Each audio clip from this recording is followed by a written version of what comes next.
Hello and welcome to Andy's Allotments.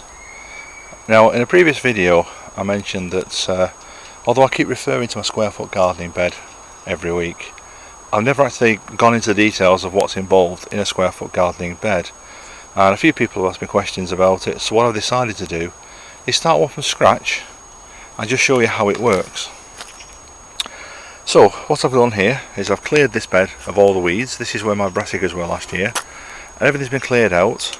The soils are relatively fine tilth. It's not fantastically fine, but it'll do. It's fair enough, because that's going to be improved as we go along, and I'll show you how. What I've done with this one, I've marked it out into 1 foot squares. I don't know if you can see this on the camera, because it's very, very fine green nylon thread I've used, simply because that's what I've got available. You can use string, you can use twine, but I find that twine and string doesn't really survive more than one season. You have to do this again and again. I've simply knocked some nails, and you could use screws if you wanted to, into the side of the bed, every foot, and then connected them in like a checkerboard pattern. Now this bed is 5 foot wide and it's 9.5 foot long, so obviously I can't do that in full feet. So what I've done at the bottom here, we have a bed that's 1 foot by 18 inches, going all the way across. I've got 5 individual squares there, rectangles, 1 foot by 18 inches. So I've got 5 by 9, so I have 45 different squares in here, all of which I intend to plant up with a different crop. I may put 4 or 5 of the same crop in the bed, but I won't put them next to each other. The whole point of square foot gardening is that you can grow lots and lots of different sorts of crops in a small area. You don't have to put them in long rows with huge spaces between them. You can get them a lot closer. You don't get the biggest crops in the world, because obviously they're closer together, but foot for foot you get much better yield out of a square foot garden than you do from your normal row setup. Anyway, I'll sign off for the second now, and then I'll come back and I'll show you a little bit closer as I'm planting out and how it actually works. I'm going to plant up some lettuce, some radish, some pak choi if I've got them with me today, and a few other things, just to show you how things are and how they get on. And then I'll keep coming back on a regular basis and show you how they're getting on, and prove to you that it does work. Anyway, I'll speak to you in a few moments. Right folks, done a little bit of preparation, got my seeds ready. What I find it handy to do is lay out the seed packets in the square in which I'm going to plant them, so I don't get mixed up as what's going where, and this way I can make sure I don't get 2 radish next to each other and things like that. Now, I've done a little bit of preparation work here. As you can see, I've got 3 squares which have been readied up a little bit. All I've done is I've top dressed them with a little bit of compost. I've done nothing else to it. The ground underneath is as it was.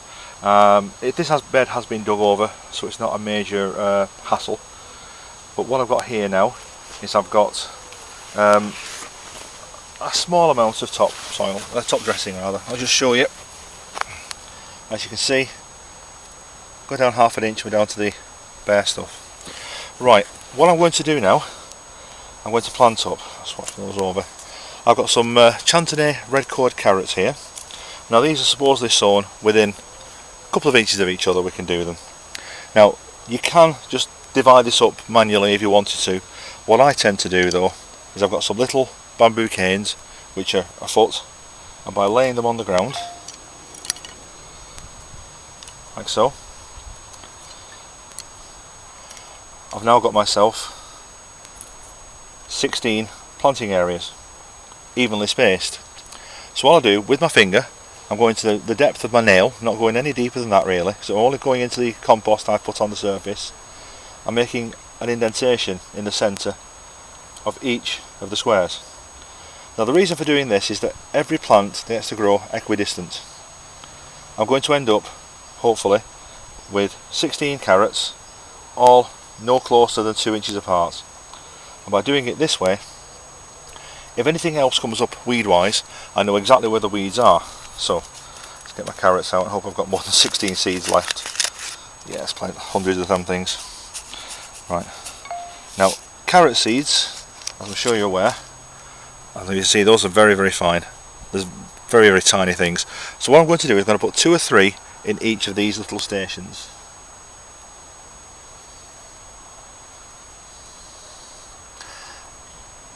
By doing it this way, what I'm hoping is that at least one will germinate, and so I'll have at least one carrot in every place. And by putting 2 or 3 in, I'm just giving myself a little bit of insurance.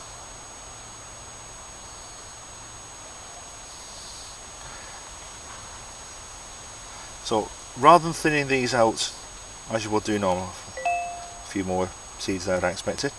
Rather than thinning these out as you would do normally and waiting for the seeds to grow and getting rid of a load of the others as they come up, what this is going to do is, if I get more than one coming up in any of these stations, what I'll be doing is I'll get a pair of scissors and possibly clipping it off. What I tend to do, to be fair, is let them grow, and then I'll take out the bigger ones and we'll have those as thinnings, have them on salads or what have you, and then we will let the rest grow, and they will hopefully grow quite successfully. So now all these are in, all I'm going to do is just simply pinch the soil closed over the top gently. Remember, these are only gone down the depth of half of my first knuckle, just to my fingernail, so not going deep at all. When I finish this, I will water them in and I will label them up. That's very important to label them. Also, when you label them, make sure you put on how many you've put in. So for example, I would put Chantenay Red Cord 16 and today's date. Then I know that they're in a 16 pattern. So anything else that comes up outside of that 16 pattern, I know is a weed, and I can weed it. The other advantage of doing it this way is you get really close down to your soil. You can see the weeds as they're coming up. You can see everything in here that if you wanted to get right in there, you can do. When it comes time to watering, I'll show you how that's done. Because we don't water with a watering can, water with a cup. The idea being that in each of these little squares we'll have one plant. So by watering that plant specifically with a small cup or a yogurt container or something of that nature, we're putting the water where it needs to go, and we're not watering the weeds. So one bucket will probably cover this entire bed once it's going. That's the plan anyway. So that's Chantenay Red Cord. Take your canes off, use them again next time. If you wanted to plant plants that on the packet says plant 6 inches apart, which I'm going to be doing next, which is lettuce, then 6 inches apart is a 4. 4 plants, each one of those will be 6 inches apart. You don't need to do any thinning or moving or whatever, you'll be fine with those. If it says plant them 3 inches apart, then you put in a set of 9. Dead simple. So it's either 4, 9 or 16. I wouldn't plant things like lettuce, cabbage, Brussels sprouts, big brassicas like that, because as you know, brassicas take up a huge area and there's no point planting those in a square foot garden bed. So what I would do, I would plant those elsewhere, and I would leave this for the smaller crops, ones that are going to come up fairly quickly, ones you can tend, ones you're going to harvest and move on. Anyway, I'll come back in a moment and I'll show you when I planted up a few of the others, but I've got 25 different crops to plant now, so I'm going to be busy, so I'll come back in a little bit. Okay, I've finished for the night now. Not got quite as far as I was hoping because the light's fading as it's about 8:30 now, but as you can hopefully see, I've managed to get 14 different crops planted in here, ranging from radish through lettuce, through carrots, beetroot, spring onions, can't think what else there is in there now, but there's 14 different crops in there. So as time progresses and these lots start to germinate and eventually come up into full-blown crops, I'll keep you updated as we go along, and you can see just how it works. And I'll also try and finish off half of the bed at least.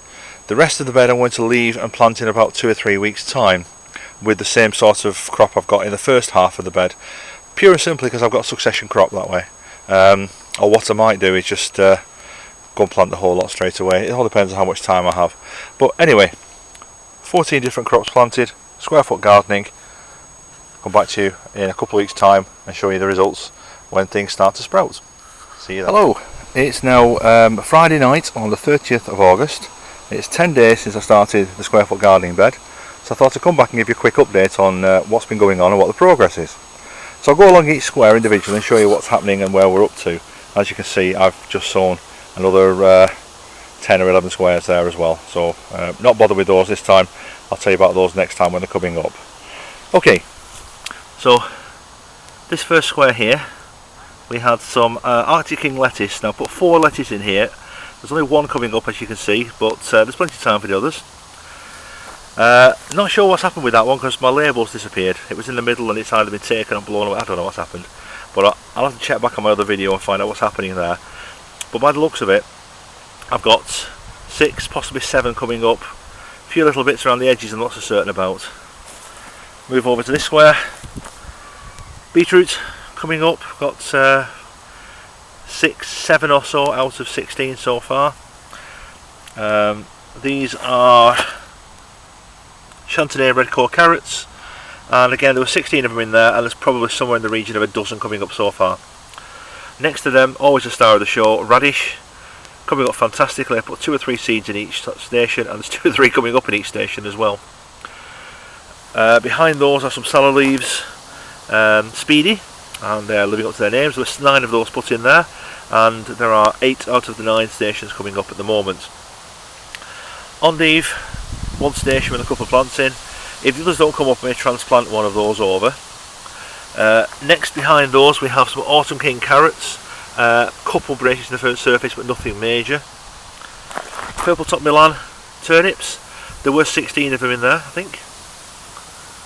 Actually it says 9 on there, but it looks like I've planted 16.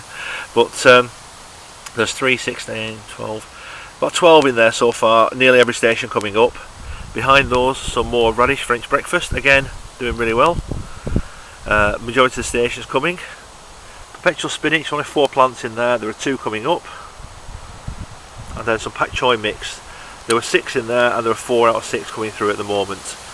Behind those there are some beetroot cylindra. There are going to be 9 in there, and it looks like there are 9 coming through. And finally, Paris Market carrots, the little round ones. Plenty coming through, can't count them all from here, probably somewhere in the region of 9 out of 16. So it is working. There's lots of crops coming through, they're all doing really well. Don't need to water them at the moment because it's about to rain. Behind them I've now got, as you can see, another few rows, or few beds rather, squares, with various things in. There's radicchio, some more snowball turnips, some spinach, some Japanese leaves, corn salad, little gems, more carrots, early nants, and 2 or 3 others because the labels are turned away, I can't read what they are, but there's plenty in there, and as you can see, some progress. Day 10. It's time for a quick update on the square foot gardening bed.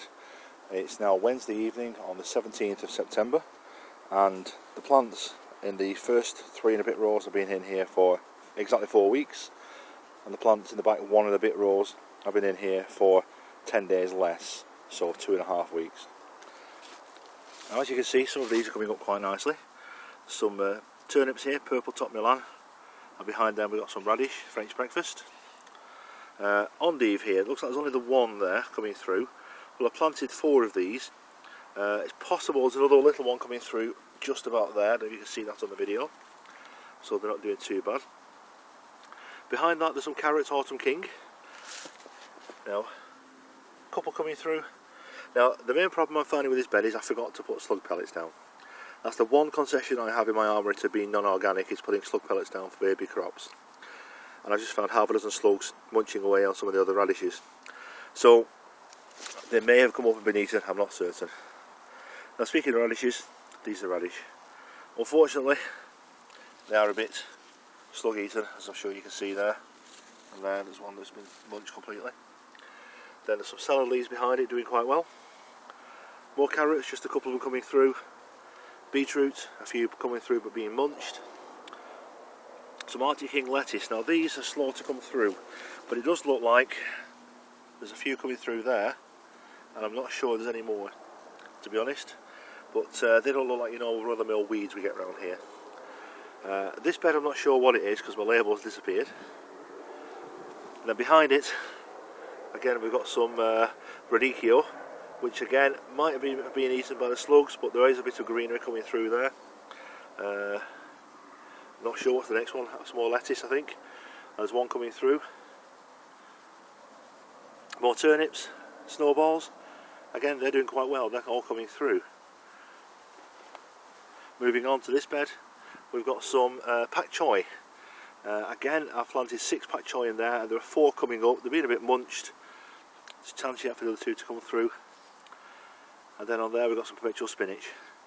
Again, that's coming through quite nicely on one side of the bed, but not on the others. So all these crops I've shown you have been in the ground for exactly 4 weeks, and some of them are doing fantastic, others just coming through. Now I'll move around to this side of the bed. Now these are crops that I've sown in the last well, they've been in for 18 days basically. So, what's this one? This is some onions, and there's just a couple of onions coming through, and you can see those on the film. Then we've got some more radish, which are doing fine. There's some more radicchio, which nothing's happening on. Some more radish by the looks of it, or it could be beetroot. On the far side I'm not sure what that was, but there's nothing coming through there either. But overall, I'm quite impressed with this square foot bed at the moment, considering it's so late in the year. And all these crops I'm hoping to have harvested before the winter strikes properly. Some of them, like the Arctic King lettuce, I may transplant out and let them survive the winter. But the rest of them, hopefully, will be harvested long before winter. Anyway, that's enough for today. Just going to say a very quick update on the square foot gardening bed. And come back in another 7 to 10 days and see what the progress is like then. Update on the square foot gardening bed. Today is October the 19th. Now all these plants have been in here, most of them since August the 20th, and the rest since the 30th of August when they were put in. I've done half a bed in the square foot gardening style, so I thought I'd show you what was happening 3 months later. The radish, as always, is doing really well. This one is French breakfast, I think. Oh sorry, this is purple top Milan turnips. You can see them in there just starting. Not doing that much as yet, but well, we'll see. This square was endive. Now there's only 1 or 2 plants coming up in there. I think I planted it a bit late, to be honest, so we'll also see. Radish. This is summer blend. Fair size in there, not too bad at all. Salad leaves, speedy. Got a couple of carrots coming through. Again, I think it was planted very late, but I thought I'd give it a try. Arctic King lettuce, absolutely nothing coming up whatsoever. Some more salad leaves, a couple of beetroot, a couple of little gems coming up. Komatsuna, which is Japanese salad. Some radish, corn salad, only got 1 coming up at the moment. These did get slugged as well, to be fair, before I actually got around to putting slug pellets down. I think those in the middle are more turnips. They look like it, looking really well. On the other side we've got a couple of decent pak choi. A couple of decent pak choi. Very nice looking ones. I only planted 4 in there and there are 3 come up, so not too bad. Perpetual spinach. There's 4 in there, there's a couple coming up. The Paris Market carrots, nothing's happened there. I think they've been slugged, to be honest. A few beetroot, lots more radish, and a couple of stray onions. So overall, as you can see, a lot of greenery, a few empty squares where things haven't taken properly, but I think that's down to the seed I used and the actual time of year I planted it, to be fair. But I think this is a fair success at the moment. I say 70% success. Anyway, just so you can see what it's like after 3 months of growing, well 2.5 in some cases. The ones at the top here were 2.5. So I hope you're interested enough to give it a try yourself, and if you've got any questions just post them below and I'll do my best to answer as best I can. I'm no expert, but I know what's worked for me. Anyway, thanks for watching this, and see you again soon.